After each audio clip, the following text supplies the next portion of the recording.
Hola, vamos a ver ahora testing. Ups, está pasando muy rápido. Es el capítulo 10 del Jalote. A mí me gusta bastante. Es un lindo capítulo. Eh, bueno, ya veníamos diciendo el principal objetivo del proyecto. Cuando se los pregunte, lo deberían saber de memoria. Alta calidad y alta productividad. Como hemos dicho, el concepto de calidad tiene como muchas aristas, pero confiabilidad es una de las más fuertes aristas que tiene el concepto de calidad. Por ende, eh, es bastante importante, más que bastante importante, es como el fundamental y sobre ese se apoyan las otras calidades. Eh, Pues se dice que cuanto más defectos tenga un sistema, más chances de que falle. Ese es un detalle muy crucial. El hecho de que no falle no significa que no tiene defectos. Ya vamos a hablar específicamente de las definiciones de estas palabras. Y por ende, si tenemos muchas posibilidades, muchas probabilidades de que algo falle, eh, ese algo se vuelve menos confiable. Entonces vamos a tratar de obtener sistemas que sean confiables, por ende vamos a tratar de tener sistemas que tengan pocos defectos. Entonces el objetivo de calidad es que el producto entregado tenga la menor cantidad de defectos como sea posible. Somers dice que cuando un sistema de software falla, en realidad el sistema de software está haciendo exactamente lo que se le dijo que diga. ¿Y a qué se refiere? A que las razones de que falle son porque se le dijo de que algo, se le dijo de alguna manera algo que estaba mal. Acá lo que quiere decir en esta frase Somers es, si algo falla, alguien se equivocó al, eh, al hacer que el sistema haga eso. Los sistemas no fallan por sí solos, no son, no inventan cosas. En general hay alguien que les dijo que hagan eso que no era lo que nosotros queremos. Vamos a hablar de algunas definiciones que puede que algunos de ustedes las sepan muy bien y puede que otros sean totalmente nuevas, pero es importante distinguir ciertas cosas. ¿Qué es un desperfecto? Un desperfecto de software ocurre si el comportamiento de este es distinto al esperado. ¿Qué es un defecto? Es lo que causa el desperfecto. Entonces, el defecto es este concepto de bug, que yo creo que ustedes ya lo han, alguien se los ha enseñado, lo han conocido, la historia de por qué se llama bug. Si no es así, se las cuento en algún repasito, muy interesante, muy linda. Pero entonces, el defecto es el bug, que no siempre puede manifestarse y pueden haber maneras de manifestarse, y esa manifestación de que existe un defecto es a lo que le vamos a llamar desperfecto. Existen las palabras en inglés que son fault y failure. Entonces el failure es lo que uno observa, y observar un failure implica que existe un fault que lo está produciendo. Entonces, un desperfecto implica la presencia de un defecto. La existencia del defecto no implica la ocurrencia del desperfecto, porque la existencia del defecto implica que tenemos que ejecutar el sistema de tal manera que podamos encontrar ese desperfecto. Pero un defecto tiene el potencial para causar un desperfecto. ¿Qué cosa es considerado un desperfecto? Depende del proyecto que se lleva a cabo. Es muy relativo y eso también vamos a hablar un poquito más en esta clase. ¿Cuál es el rol del testing en todo esto? Las revisiones son procesos humanos. Acuérdense que ya vimos nosotros cómo hacíamos revisiones al final de cada fase. No pueden encontrar todos los defectos. En consecuencia, habrá defectos de requerimiento, de diseño, etc. Estos defectos tienen que identificarse por medio del testing. Es como un buen tester tiene que encontrar todos esos errores que sucedieron previamente. El testing juega un rol muy crítico cuando se trata de garantizar la calidad y es muy usado. Durante el testing, un programa se ejecuta siguiendo un conjunto de casos de test. Esto es otra cosa importante. El testing no es verificación de código, el testing es muchas cosas. Lo importante del concepto de testing es que hay una ejecución del sistema. Si hay desperfectos en la ejecución de un test, entonces hay defectos en el software. Si no ocurren desperfectos, entonces la confianza crece, sin embargo no podemos asegurar nada. Pero no podemos negar la presencia de defectos. Los defectos se detectan hasta desde los desperfectos, entonces nuestro objetivo es encontrar desperfectos para después hacer un debugging y analizar dónde estaba el defecto. Para detectar los defectos debemos causar desperfectos durante el testing. Ese es el objetivo final del testing, es lo que queremos que suceda. Y para identificar el defecto real, es decir, el bug que estaba en el sistema, debemos recurrir al debugging. Nosotros en esta materia no vamos a hablar de debugging, es todo un mundo aparte, muy interesante, pero es importante la distinción entre hacer testing y hacer debugging. Muchas veces se considera que dentro del testing está la implicancia del debugging. A mí me gustaría que por ahora lo tengan separado, entonces el hacer testing es el tratar de encontrar desperfectos. Y por otro lado, una vez que uno encontró un desperfecto, puede tener una idea de dónde puede haber estado el bug. Pero eso se lo vamos a dejar para los debugueadores.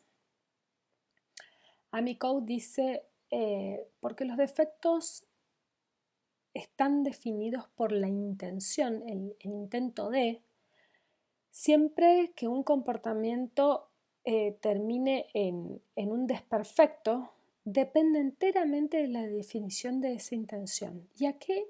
¿Por qué me gustó esta frase? Porque acá estamos hablando de que tiene mucho que ver con la intención de lo que el sistema tenía que hacer, qué le vamos a llamar que es un desperfecto y qué vamos a decir que no.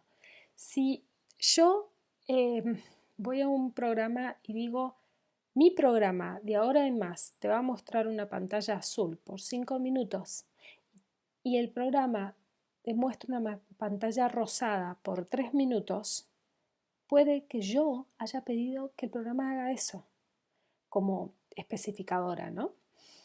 Entonces, no importa lo que uno considere como lógico dentro de ser un programador, sino lo que importa es cómo se suponía que el programa tenía que realizar algo. Es decir, somos muy dependientes de alguna manera de el que pide el programa o de la especificación de los programas o del usuario del programa. Y ahí aparece el concepto del oráculo del test. El oráculo del test es un concepto muy importante que también se toma siempre en parciales. Por favor, entiéndanlo. El que no lo entiende lo pide y hacemos... Bueno, lo voy a explicar. Para verificar la ocurrencia de un desperfecto en la ejecución de un caso de test necesitamos conocer el comportamiento correcto para ese caso. Y ese comportamiento correcto nos los da el oráculo del test. Entonces, los casos de test se les va a aplicar al software under test, al software que estamos tratando de testear, y a la vez uno se supone que va al oráculo y le pregunta, che, cuando yo hago este test, ¿qué se supone que me tiene que dar el sistema? Entonces, teniendo esas dos respuestas, la que realmente me da el sistema y la que el oráculo dice que va a dar el sistema, yo los comparo. Y entonces con la comparación voy a un resultado. Y ese es el resultado del test. Entonces, por ejemplo, en el ejemplito inventado ridículo que dije recién, si el oráculo me contesta, te tiene que mostrar, ay, ya no me acuerdo los colores que usé, pero supongamos rosado por 3 minutos, después de que dijo que iba a hacer, creo que era azul por 5, bueno, y me muestra, el sistema me muestra un rosado por 3 minutos, la comparación dice, che, sí, el sistema devuelve, en estos casos de test, lo que el oráculo dijo. Entonces está todo bien, no hay ningún bug. nos quedamos contentos. Entonces, eso es el oráculo, quien sabe la respuesta de los test. Idealmente, pretendemos que el oráculo siempre dé el resultado correcto. Muchas veces el oráculo es humano y por lo tanto propenso a cometer errores. El oráculo humano usa la especificación para decidir el comportamiento correcto. Las mismas especificaciones pueden tener errores, eso ya lo hemos hablado. En algunos casos los oráculos pueden generarse automáticamente a partir de la especificación. Voy a detenerme en este último punto.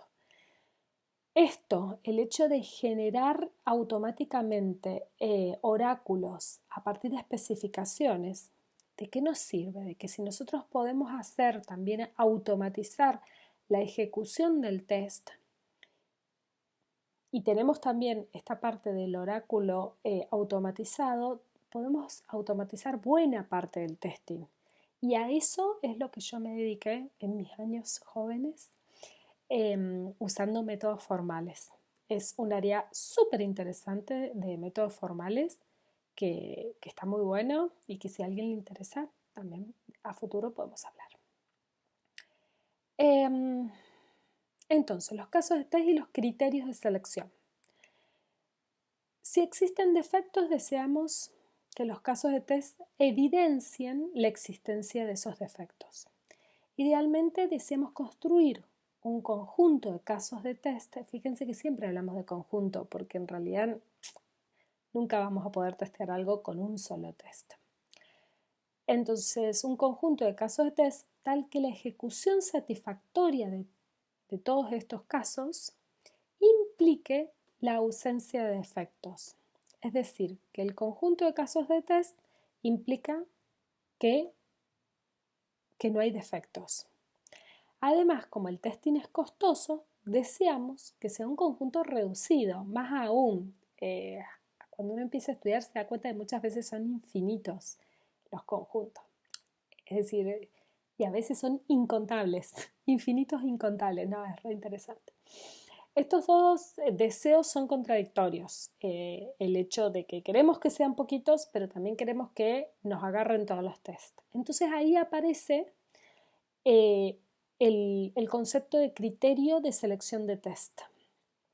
El criterio de selección de test especifica las condiciones que el conjunto de casos de test debe satisfacer con respecto al programa y a la especificación.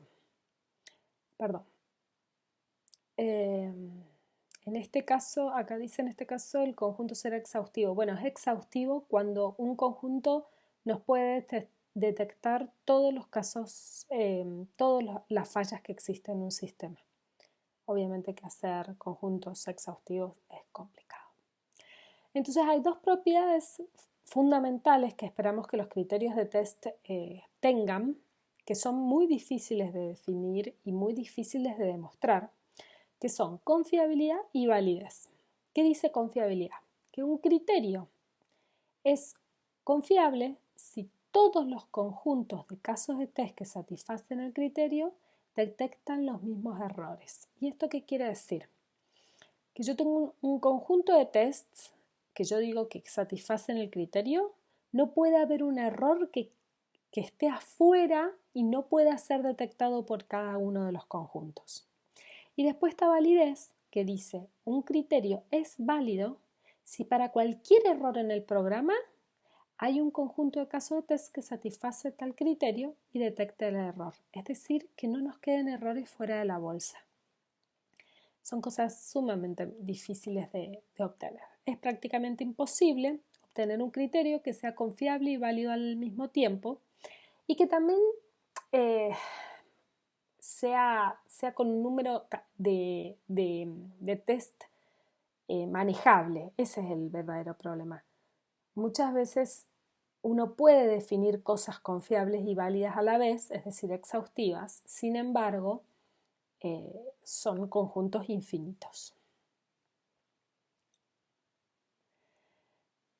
Es muy importante entender que el testeador, es decir, si ustedes se van a poner a testear, no tienen que decir qué lindo que es el sistema. Al contrario, su objetivo es de alguna manera ser destructivos.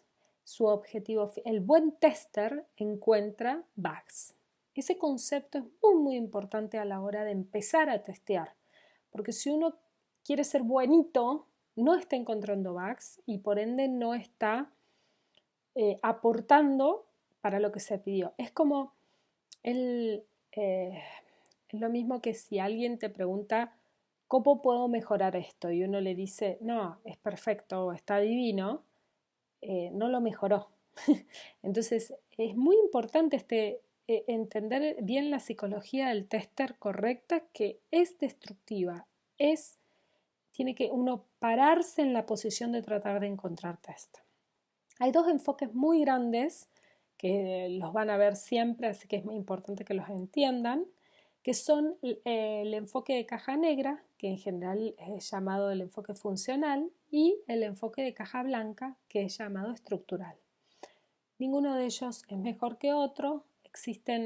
Uno se acostumbra muchas veces a trabajar con alguno de ellos, sin embargo es muy importante que sean considerados como lo son, que es decir, que sean considerados complementarios.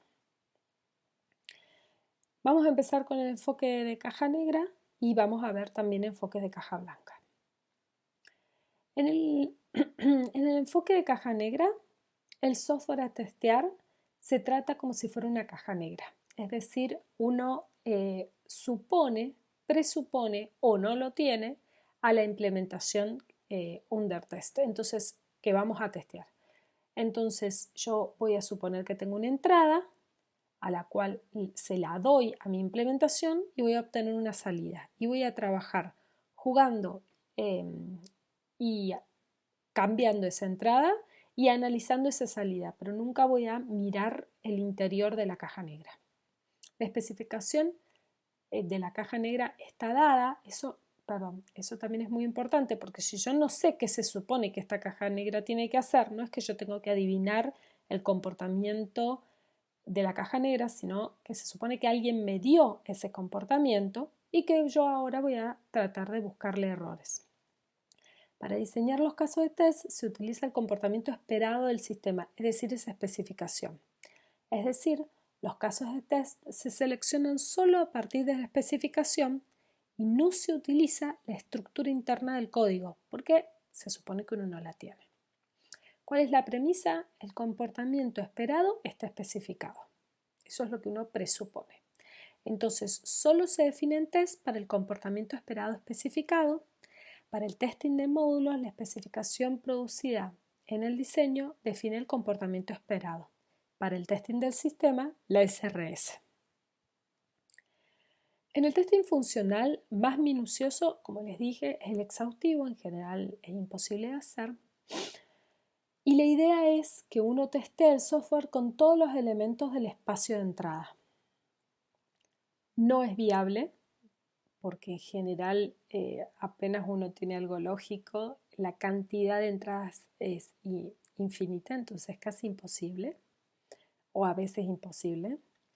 Entonces se necesita mejorar los métodos para hacer esta selección de test con los cuales voy a ejecutar. Y ahora lo que vamos a hacer es ver distintas de estas mejoras.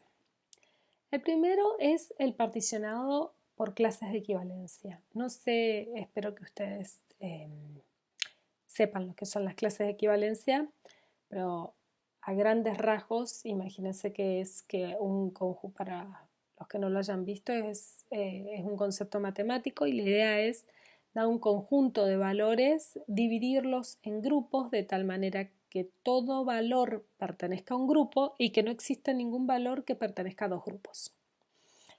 En la definición de particionado por clase de equivalencia no se respeta infinitamente esto, pero bueno, es casi.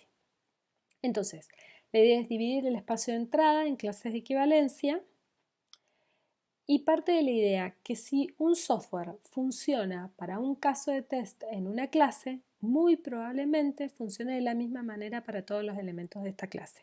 ¿Qué significa? Que si un elemento está en una clase y falla, vamos a presuponer que todos los elementos de esa clase también fallan. Por otro lado, de que si un elemento que está en una clase no falla, vamos a presuponer que todos los elementos que están en esa clase tampoco fallarían. La obtención del particionado ideal es imposible y más aún cuanto más cancha uno tenga en hacer estos particionados, se va dando cuenta cómo hacerlo óptimo. La idea es aproximar identificando las clases por las cuales se especifican los distintos comportamientos dentro de la especificación y dividir dentro de esos comportamientos. La base lógica dice que la especificación requiere el mismo comportamiento en todos los elementos de una misma clase. O yo lo cambiaría para el otro lado. Vamos a suponer que una clase es un grupo de entradas a los cuales le vamos a requerir un mismo comportamiento, o que sabemos que se les requiere un mismo comportamiento. Es muy probable que el software se construya de manera tal que falle para todos o no falle para ninguno. El ejemplo sería si una función no fue diseñada para los números negativos, fallará para todos los números negativos. Entonces, con que yo teste un solo número negativo, ya estaría dado. Cada condición especificada como entrada en una clase de equivalencia, yo la voy a tener que testear. Para lograr robustez, se deben armar clases de equivalencia para las entradas válidas y también después se generan para las entradas inválidas. Por ejemplo, se especifica un sistema con un rango de entrada X que esté entre 0 y un máximo. Luego, una clase de equivalencia va a ser el rango entre 0 y max, que forma la primera, el rango donde X es menor a 0, que se suponía que no tendría que suceder, que es una de las clases inválidas, y luego el rango de X mayor a max, que es otra de las clases inválidas. Cuando el rango completo no se trata uniformemente, es mejor dividir la clase. Hay también toda una teoría que lo que hace es hacer lo mismo que acabamos de hacer con las clases de entradas con las clases de salida. Generar los casos de test para estas clases eligiendo apropiadamente las entradas y una vez elegidas todas las clases de equivalencias que vamos a testear, se debe seleccionar los casos de test y hay dos métodos. El primero es seleccionar cada caso de test cubriendo todas las clases como sea posible. ¿Sí? Tenemos un grupito de clases y elijo un test para cada una de ellas. Y el otro es dar un caso de test que cubra a lo sumo una de las clases válidas por cada entrada y además de los casos de test separados por cada clase inválida. Veamos un ejemplo. Consideremos un programa que toma dos entradas, un string S de longitud n y un entero, sí, bueno, es que n y n, pero no importa, y un entero n minúscula. El programa determina los n caracteres más frecuentes, en teoría. Entonces, quien realiza el test cree que el programador puede haber tratado separadamente los distintos tipos de caracteres. Entonces, tenemos dos entradas, tenemos la entrada S y tenemos la entrada N. Y como clase de equivalencia válida, diremos que S puede, que contiene números, contiene letras mayúsculas, letras minúsculas, contiene caracteres especiales. El string es de longitud menor a n mayúscula. Como clases de equivalencia inválidas, vamos a decir que suponer que S contiene caracteres no ASCII o que la longitud del string es mayor a n. Es decir, recién estábamos dentro de todo lo que se pide y ahora en las clases inválidas estamos dentro de todo lo que se supone que no tiene que suceder. Por otro lado, tenemos la otra entrada que es n y vamos a suponer como clase válida que esté dentro del rango y como clase inválida que no lo esté. Entonces, ¿qué casos de test podríamos hacer? Los casos de test, que son darle valores a S y a N, según el método 1, nos dirían que S lo vamos a hacer que sea menor a N, que es lo que N mayúscula, que es lo que se pedía. conteniendo mayúsculas, minúsculas, números y caracteres especiales, y a n minúscula lo ponemos en 4. Es un ejemplo, puede ponerse en cualquier número. Más un caso de test para cada clase inválida. Como tenemos una clase inválida en el segundo caso y 3 en el primer caso, en el primer variable, tenemos 4 casos de test extra. Y en el segundo método, un testing aparte por cada caso de test, es decir, uno para números, uno para minúsculas, etcétera, etcétera, y los casos inválidos. Es decir, vamos a tener 8 casos de test. Es un poquito más cantidad. Bueno, análisis de valores límites. A partir de las clases de equivalencia que vimos recién, se notó que existían como situaciones críticas y apareció el análisis de valores límites.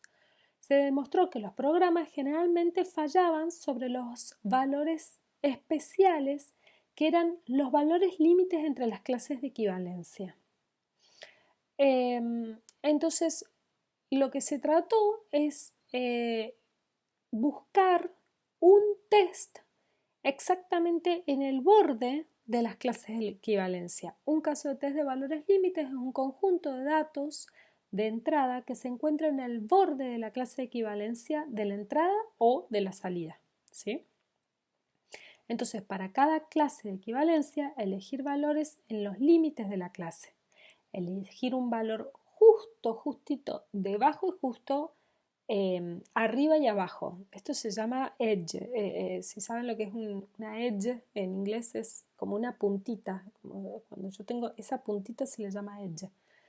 Entonces la idea es, por ejemplo, si yo tengo un valor que tiene que un x que tiene que tomar un valor entre 0 y el 1, la idea es testear primero un valor dentro, que esté todo bien, pero después testear en los dos bordes. Acá las 3 clases serían que sea menor a 0, que sea entre 0 y 1 y que sea mayor a 1.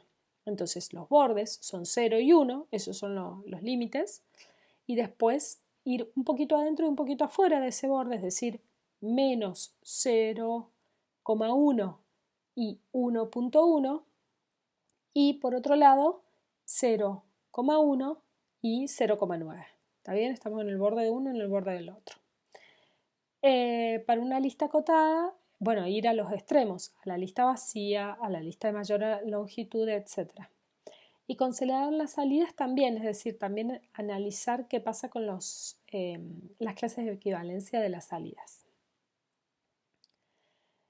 En primer lugar, se determinan los valores a utilizar para cada variable. Si la entrada tiene un rango definido, por ejemplo, si hay 6 valores de límites más un valor normal, entonces vamos a suponer que en total vamos a tener 7 test. Y para el caso de múltiples entradas hay 2 estrategias para combinarlas en casos de test. La primera es ejecutar todas las combinaciones posibles de las distintas variables, la cual es un número bastante grande. Y la segunda es seleccionar los casos límites para una variable y mantener las otras en casos normales y considerar el caso de todo normal. Es decir, por un lado todo normal y después poner una de las variables en una edge y todas las otras normales. Estéticamente, si nuestras clases de equivalencia fueran generadas por Is y X, como están en este gráfico, al fin y al cabo, el primer método nuestros tests serían esos puntitos azules, estaríamos generando bastante cantidad de tests. En el segundo método estaríamos generando el borde de cada uno de ellos y el de clase de equivalencia estaríamos generando uno dentro de cada una de las clases de equivalencia. Se ve algo así como esto. Otro método muy interesante dentro de los métodos de caja negra es el grafo causa y efecto. Los análisis de clase de equivalencia y valores límites consideran cada entrada por separado. Para manipular las entradas distintas, combinaciones de las clases de equivalencia deben ser ejecutadas.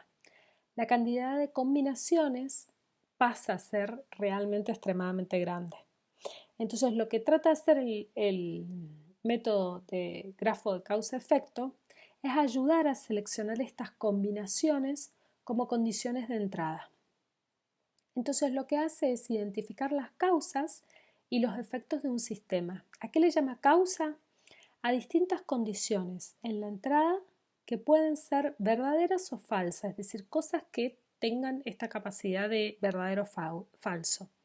Y efecto a distintas condiciones de la salida que también puedan ser consideradas como verdaderas y falsas. Entonces, identificar cuáles causas pueden producir qué efecto y las causas se pueden combinar. Entonces, causa y efecto son nodos dentro de nuestro grafo y luego hay aristas que determinan dependencia, ya las vamos a ver, con su positividad y negatividad. Ya vamos a ver cómo se escribe. Existen nodos ANDs y OR para combinar las causas. A partir del grafo de causa-efecto, que ahora vemos, enseguida les muestro cómo se genera, se pueden armar una tabla de decisión. Se listan las condiciones, las combinaciones de las condiciones que hacen efectivo cada efecto. Y la tabla de decisión puede usarse para armar los distintos casos de test. Veamos un ejemplo. Una base de datos bancaria que permite dos comandos: acreditar una cantidad en la cuenta y debitar una cantidad de una cuenta.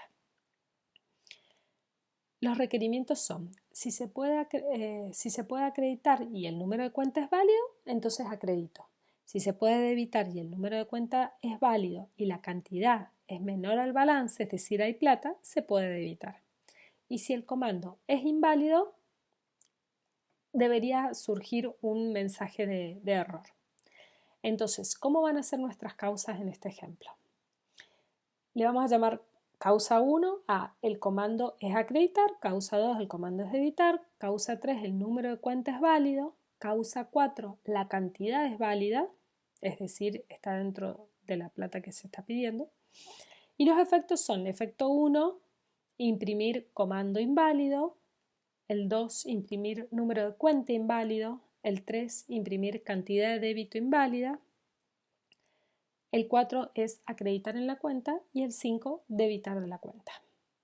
Entonces el grafo que generamos es, y acá tenemos los OR y los AND, y esa como curvita es la negatividad de alguna cosa. Entonces, por ejemplo, quiero buscar un caminito.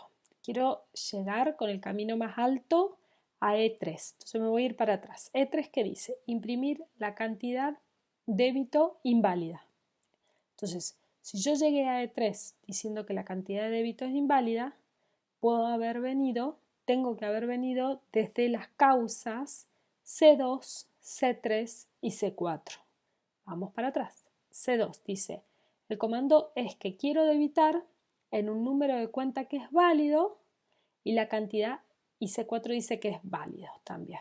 Entonces, voy hacia adelante y dice, entonces C2 quiero debitar C3 en un número de cuenta válido, está todo bien, pero dice C4 era que la cantidad era válida y tiene este firulete curvita, es decir, la cantidad de cuenta es inválida. Por ende, E3 debería decirme, no tengo plata ahí, perdón. Y E3 es la cantidad de débitos inválidas, claro, no tengo plata. ¿Está bien? Entonces así voy generando este grafiquito. ¿Y después qué hago?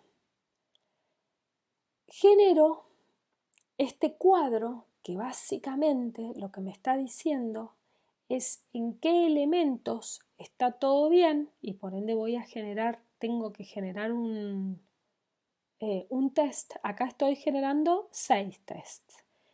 La idea es que yo quiero generar el efecto 1 y bueno, para generar el efecto 1 tengo que sí o sí tener la causa 1 y la causa 2 como negativas, como ceros.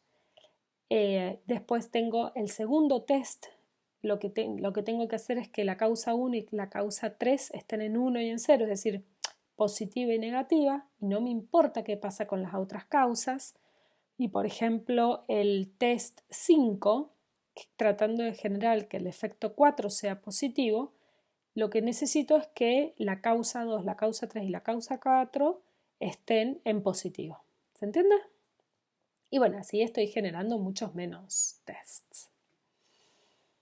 Y después apareció el test de apares, que es hasta hoy día uno de los tests más usados, que la idea es que usualmente muchos parámetros determinan el comportamiento de un sistema. Yo, la verdad, ahora no me estoy acordando mucho si fue un test de causa-efecto, es decir, ¿cómo se llama? De una combinación de elementos o un test de apares. Uno de los ejemplos el ejemplo de los rayos, del problema de ese sistema médico que daba rayos, si se hubieran hecho este tipo de tests en el sistema se hubiera visto el problema, cuál fue el problema, pero es una combinación de situaciones lo que se daba.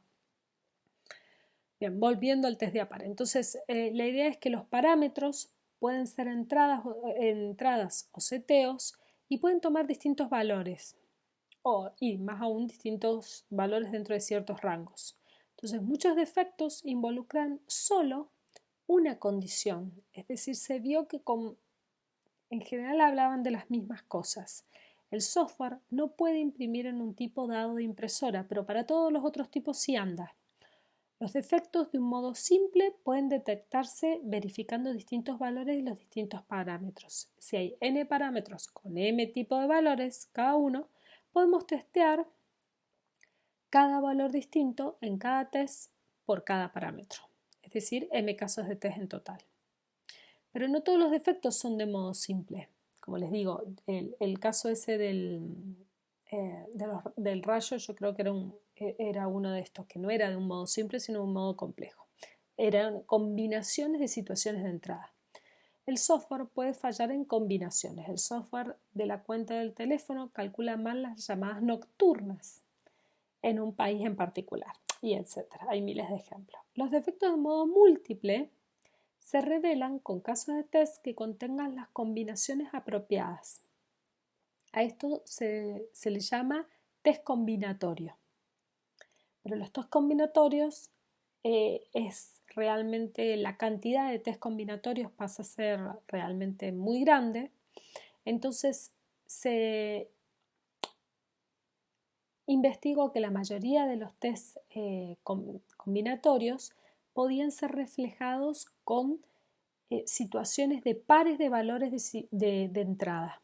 Y ahí apareció este tipo de concepto de test.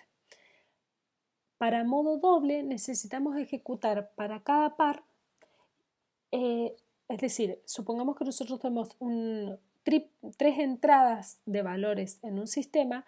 En general se demostró que muchos de los problemas eran cuando sucedían problemas con dos de esas o con situaciones especiales de dos de esas entradas. Y si habían 5, no eran que las 3 de ellas tenían que estar en particular en una situación, sino que con 2 bastaba. Y se encontraron muchos defectos que eran simplemente por pares. Entonces de ahí surgió esta idea que con solo pares especiales de combinaciones se podían encontrar defectos. En el testing de pares, todos los pares de valores deben ser ejecutados. Si tenemos n parámetros con m valores para cada parámetro, tenemos m por m pares de posibilidades. El primer parámetro tendrá m por m contra n-1 de los otros y etcétera. Y esto sucede para todos ellos. Entonces, en el ejemplo que en realidad creo que ni lo nombré yo, pero no importa, que teníamos 5 a la 2 por 5 por 4 dividido 2, es decir, lo que trata de mostrar es que tenemos muchísimas posibilidades y que por ende es notorio la cantidad de tiempo que vamos a perder haciendo testing. Entonces, un caso de test consiste en algún seteo de los n parámetros, de alguna manera. El menor conjunto de casos de test se obtiene cuando, para cada par, es cubierto solo una vez. Y eso es sí fundamental y tendremos que analizar cómo hacer esta cobertura óptima. Un caso de test puede cubrir hasta n-1, bueno, todo ese número que es lo mismo que el que está a la derecha, ¿no? Eso es por sucesiones que la deben haber estudiado. En el mejor de los casos, cuando cada par es cubierto exactamente solo una vez, tendremos m al cuadrado casos de test distintos que proveen una cobertura completa, lo cual es bastante menos tiempo de los que se muestra en el caso anterior si vemos los números concretos. No importa, lo importante acá es entender que la cobertura de test de a pares es bastante buena. La generación del conjunto de casos de test más chicos que provea cobertura completa de los pares en general es una cosa bastante difícil de resolver. Existen algoritmos eficientes para la generación de casos de test que pueden reducir el esfuerzo de testing considerablemente. Ahí es donde están la gente que trabaja en testing. En un caso de 13 parámetros, cada uno con 3 valores, la cobertura de a pares puede resultar en solo 15 casos de test. Fíjense que está buenísimo. El testing de a pares es un enfoque práctico y es muy utilizado en la industria. Por ende, es muy conocido. Supongamos que un ejemplito, supongamos que un producto de software multiplataforma que usa distintos browsers para interfaz y debe trabajar sobre distintos sistemas operativos, tenemos al menos 3 parámetros, que sería el sistema operativo, la memoria y el browser. Y bueno, ya cada uno le hemos puesto en este caso 3 ejemplos, tres valores que pueden tomar. Entonces el número total de combinaciones de a pares es 27 y la cantidad total de casos de test puede llegar a ser menor. Acá tenemos un ejemplito, si el parámetro A toma toma los valores A1, A2 y A3, el parámetro B, B1, B2 y B3, etc., la combinación de a pares está mostrada acá a la derecha. Pero de esto existen, ya se van a dar cuenta que muchos de los métodos que nosotros hablamos simplemente los vamos a estudiar como su existencia, pero no vamos a ver cómo resolver esta manera. Después, si cada uno en particular quiere ver, los estudiamos y los vemos, no hay ningún problema. Pero son muchos y son complicados. Pero está bueno saberlo, saber la existencia y después así uno puede ser libre de elegir qué es lo óptimo a usar en cada momento. Voy a cortar, así no se hace tan larga.